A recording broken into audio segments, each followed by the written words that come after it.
Magandang umaga, ngayon po ay araw ng Miyerkules, October 30, 2024. Update po muli tayo sa lagay ng panahon.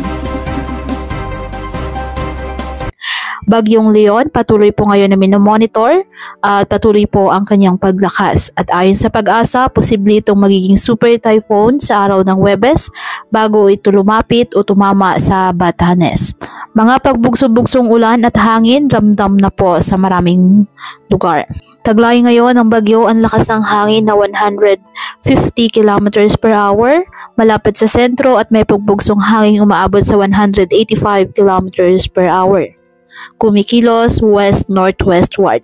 Sa ngayon po, nakataas ang Tropical Cyclone Wind Signal number 2 sa Batanes, Pabuyan Islands, Mainland Cagayan, northern and eastern portion of Isabela, Apayao, northern portion of Kalinga, northern portion of Abra, Ilocos Norte, habang signal number 1 sa the rest of Isabela, Quirino, Nueva Vizcaya, the rest of Kalinga, Mountain Province, Ifugao, Benguet, the rest of Abra, Ilocos Sur, La Union, the eastern portion of Nueva Ecija, Aurora, northern and eastern portion of Quezon, Camarines Norte, Camarines Sur, Catanduanes, Albay, at the northeastern portion of Sorsogon. Ayon po sa Pag-asa, ang pinakamataas na tropical cyclone wind signal na posibleng itaas ay signal number 3 o 4. Hindi rin po inaalis ang chance ang itaas ang signal number 5.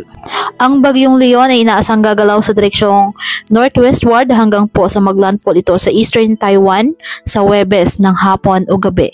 Pagkatapos dadaanan nito ang Taiwan at gagalaw na ito sa direksyong northward hanggang north-northeastward sa Taiwan straight patungong East China Sea at lalabas ng Philippine Area of Responsibility sa araw ng Huwebes ng gabi o Biyernes ng umaga.